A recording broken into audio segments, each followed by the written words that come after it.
Hi guys, narito ang ika-44 na kabanata ng pagbalik sa nakaraan ng makapangyarihang mandirigma at strategies. Tara at simulan na natin ang kwento. Bumalik sa lugar ng Sacred Family. Ipinakita ang galit na patriarch. Saglit niya nag-crack na ang upuan sa kanyang hinahawakan. Habang nakaluhod ang tatlong lalaki, nagsalita ang kalbo. Patawarin mo kami, patriarch. Kahit na si Deacon Yunhua ay natalo. Hindi namin alam na nakarating na sila sa silver rank. Mayroon din silang kakaibang ibon na hindi kayang talunin ng tatlong eksperto na may ranggo ng ginto. Habang nakaluhod ang tatlo, sabay-sabay nagsibaba ang ulo sa sahig. Tap tap tap, sa galit ng patriarch na wasak na ang hinahawakan nito. Nagsalita ang patriarch ng Sacred Family. Maglakas loob kang bumalik. Ang kalbo ay nanginginig sa takot. Nagsalita ang patriarch. Pinabayaan mo pang makuha si Shenming at Deacon Yunhua. Hindi ito basta-basta. Marami silang alam. Kailangan itong maayos. Nia Li, naghahanap ka ng kamatayan. Siyasatin kung saan nakakulong si Shenming at Deacon Yunhua. Bukod pa rito, siyasatin ang lahat ng mga taong may koneksyon kay Nia Li at ang kanilang mga background. Hindi magtatago ang pamilyang Heavenly Mark sa likod ng Alchemist Association magpakailanman. Sabihin sa mga Dark Guild na patayin sila sa tuwing lalabas sila sa kanilang teritoryo. Sumagot ang kalbo pati na rin ang dalawa niyang kasama. Opo, Patriarch. Opo, opo. Oh, tama. Kunin ninyo ang dalawang elder. Shinsu at Shin Yuan. Bumalik sa ating bida. Pareho silang nasa Black Gold rank. Walang duda na mapapatay nila si Nia Li. Nagsalita ang director. Kapatid na Nia Li. Sinasabi mo bang si Deacon Yunhua ang koneksyon sa pagitan ng Dark Guild at Sacred Family? Sumagot ang ating bida. Oo, kung ganoon, tiyak na susubukan kong buksan ang kanyang bibig. At tingnan kung ano ang plano ng Sacred Family. Ipinakita na nasa kulungan si Deacon Yunhua. Patuloy na nagsalita ang director habang nasa mataas na lugar sila. Kung maglakas loob silang traidorin ang lungsod ng kaluwalhatian. Lalaban tayo hanggang sa huli. Kuku, napansin ni Director si Peipei. Ha, ano ba ang kakaibang ibon na iyan? Habang nakanguso ang ating bida. Hindi ito kakaibang ibon. Ito ay isang napakasiglang ibon. Napansin din ng Director ang espada. At ang kalaw-angin na espada sa iyong likod. Nagsuggest ang Director habang nakarating.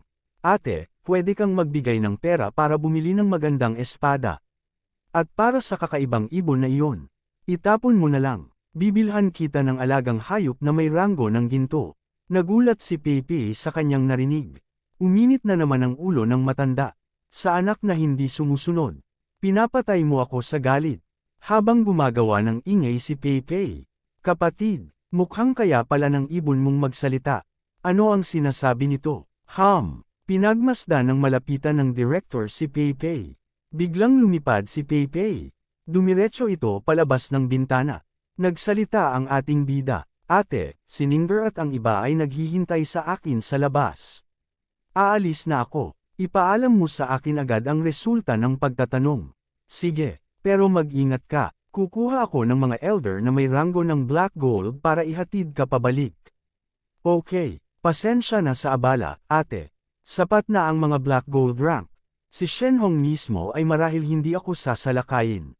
Nagpaalam na ang ating bida sa kanyang pag-alis. Lumilipad ng mabilis si Peipei. Pababa na ito, pamatong sa ulo ng ating bida. Sa isip ni Peipei, 1,000 taon na ang lumipas. Pero nakatayo pa rin ang lungsod ng kaluwalhatian. May takot pa ring nananatili kapag naaalala ang mga araw na iyon. Nagsalita si Peipei sa ating bida. Narinig kong ang kasalukuyang City Lord ay may apelyidong Yerin. Nagtataka ako kung siya ay isang inapo ng aking pamilyang Thunder. Tumawa ang ating bida. Ang iyong pamilyang Thunder ay matagal nang wala. Ang City Lord ay mula sa pamilyang Snowwind. Bata, sigurado akong hindi mo alam ito. Pero ang pamilyang Snowwind ay isang sangay ng aking pamilya. Kung makikita ako ng City Lord, kailangan niyang magalang na tawagin akong matandang ninuno. Nagsalita ang ating bida, kahit na siya ang biyenan ko. Wala siyang espesyal. Black Gold Legend, hindi ka pa nga malapit. Paano ka makakapagsalita ng ganyan sa kanila? Kinuka sa ulo ang ating bida ni Peipei. Hindi mo ba alam na ang ranggo ng alamat ay simula pa lang ng tunay na paglilinang? Napatanong si Pepe. Ano? Nagtanong ang ating bida. Alam mo ba kung paano nangyari ang kaguluhan ng demonyo na hayop? Sumagot si Pepe. Paano ko malalaman? Nagalit lang sila. Isang demonyo na hayop ang nagbukas ng banal na karunungan at nakarating sa kaharian na lampas sa ranggo ng alamat. Higit sa 300 na eksperto na may ranggo ng alamat sa banal na kontinente ang nakaramdam ng demonyo na hayop at nagpasya na patayin ito. Pero nagalit nila ito at nagdusa sila sa mga kahihinatnan. Nawasak sila. Sa galit, ang demonyo na hayop ay nagutos sa lahat ng demonyo na hayop sa banal na kontinente na manghuli ng sangkatauhan. Ilang imperyo ang bumagsak sa loob ng ilang buwan. Ang taong iyon ay ang simula ng madilim na panahon. Kaya iyon ang nangyari. Iyon ang dahilan kung bakit nawala ang ilang ranggo ng alamat. Pero teka, talagang ganoon kalakas ba ang horn goat? Nagsalita si Neely. Kwento ko lang iyon. Hindi ko pa rin ito nakikita. Oh, nagsalita si Pepe. Mukhang gusto mo ang horn goat. I guess so. Kung ang ranggo ng alamat ay simula pa lang ng paglilinang. Gaano ka kalakas? Nagpaliwanag ang ating bida habang nakadikit. Sa kahariang iyon, ang ranggo ng alamat ay parang pagiging isang ordinaryong tao. Biglang damilat ang ating bida. Ipapakita niya ang kanyang sinasabi. Nagliwanag ang matanda at dinala ito ng ating bida sa kanyang consciousness. Paano siya magkakaroon ng ganoong kalakas na kaluluwa? Sa iyong pananaw. Ang isang demonyo na hayop na lumalampas sa ranggo ng alamat ay isang makapangyarihang nilalang. Sa rurok ng aking lakas, mapapatay ko ito sa isang isip. Ninunong niya yan, gusto mo bang muling itayo ang iyong katawan at tingnan ang mystical na kahariang iyon? Itinigil na ng ating bida.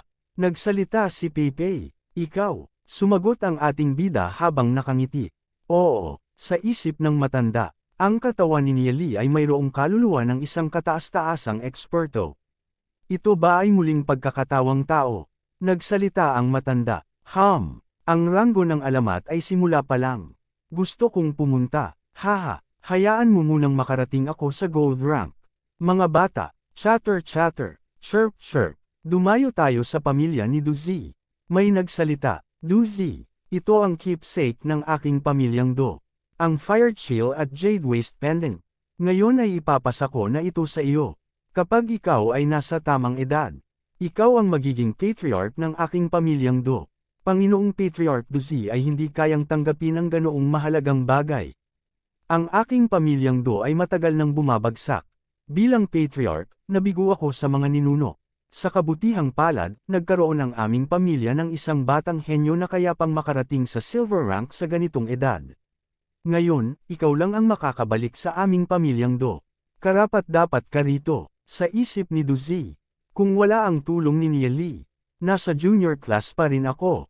Patriarch, gagawin ko ang aking makakaya upang buhayin muli ang pamilyang Do. Hihi, mukhang nagising na ang maliit na Z. Ang pamilyang Duzi Beijing, Yu family at Jinzin Slin Jia ay nagpadala ng mga tao para sa kasal. Umiling-iling si Duzi. Gusto kong tulungan ang aking kaibigan na tapusin ang kanyang layunin. Hindi convenient na isaalang-alang. Nang bumagsak ang aking pamilyang Do, itinaboy nila tayo. Ngayon ay sinusubukan nilang magpa-favor sa parehong oras. Ako naman tayo sa pamilya ni Lupiao. North of Glory City Lu family.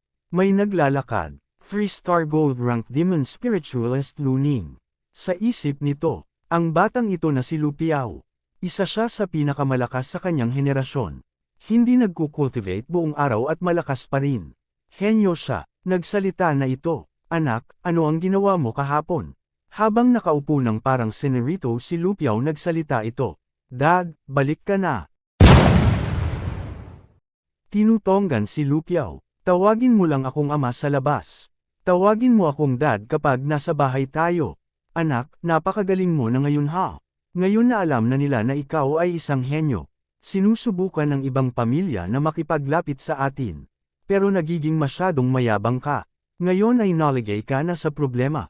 Pasensya na, Dad. Nagtanong ang tatay niya. Tungkol saan ba? Nag-iisip si Lupiao. Natigilan silang dalawa. Galit na nagsalita. Okay lang na maglaro sa bahay. Pero talagang sumilip ka sa babaeng Xiao habang naliligo siya. Itinuro niya ang kanyang anak. Kung kumalat ang balitang ito, masisira ang reputasyon ng buong pamilya. Sumagot si Lu Piao. Kaya pala tungkol doon. Mali po ako. Pinapabuntong hininga ang ama ni Lu Piao. Nagsalita si Lu Piao. Sa susunod, hindi na ako mahuhuli. Nagulat ang ama sa narinig. Dahil dito, nagpadala ng mga tao ang pamilyang Shaw. Bakit mo binanggit sa kanila ang kasal? Sumagot ang ama. No. Habang nakatingin si Lu Piao. Haha, gusto mo ang mga babaeng Shaw ha? As expected, ang mga kasintahan mo noong bata pa kayo na lumaki ng magkasama. Hindi maintindihan ng mukha ni Lu Piao. Pero binanggit mo ang kasal sa kanila. Iyon ay pagbibigay ng sobrang karangalan sa pamilyang Shaw. Biglang samando si Lu Piao at mapahawak sa kanyang tiyan. Haha, pero binanggit nila ang kasal sa atin. May nagbukas ng pinto. Report. Maggalang po sa master. Dumating na ang batang babae ng pamilyang Shaw. Narinig ito ang ama ni Lu Piao. Naging alerto ang mag-ama. May bukas ulit ng pinto. Sinigaw ang pangalan ni Lu Piao. Nagulat si Lu Piao sa kanyang kinauupuan. Kung maglakas loob kang tumakbo, huwag ka nang bumalik para makita ako. Ito si Xiao Zhu. Nagmamadaling lumapit ang babae kay Lu Piao. Hinawakan ito sa tenga. Hinatak ito ng babae pataas. Sumigaw sa sakit si Lu Piao. Nagsalita ang babae. Sumilip ka ba sa akin habang naliligo ako kahapon? Habang ang ama ni Lu Piao ay sumibat na. Sumagot si Lu Piao. Hindi ako. Anong hindi? Sigaw ng babae. Hinatak pa lalo ng babae. Nagsisigaw si Lu Piao. Oo. Nagsalita si Lu Piao. I am in the wrong. Xiao Zhu, pakikalma. Ilang beses ka nang sumilip nitong mga nakaraang araw. Minsan o 2 beses. Ano ang reaksyon ng babae? Habang nakahawak pa rin sa tenga ang babae. Hindi ko maalala. Ano ang nakita mo? Sabihin mo sa akin ngayon. Nakita ko lang. Nag-isip. Lahat. Natigilan ng babae. Ganon din si Lu Piao. Nagustuhan mo ba ang nakita mo? Maganda. Ikaw, buwisit ka. Aray ko. Hindi maganda. So sinasabi mong pangit ako. Aray, Dad, iligtas mo ako. Nakita niyang wala na. Nakaalis na ang kanyang ama. Patuloy na sumigaw sa sakit si Lu Piao. Bumalik sa City Lord Mansion. City Lord, may balita mula kay Panginoong Yemo. Dahil sa pagbabago ng klima, ang bilis ng paglaki ng mga demonyo na hayop sa paligid ng lungsod ng kaluwalhatian ay mas mabilis kaysa sa mga nakaraang taon. Inirerekomenda kong magpadala tayo ng mga tao para manghuli sa kanila. Kailangan nating kontrolin ang populasyon ng mga demonyo na hayop sa paligid ng lungsod ng kaluwalhatian. O magiging banta sila sa mga tao. At dito nagtatapos ang kabanata. Maraming salamat po.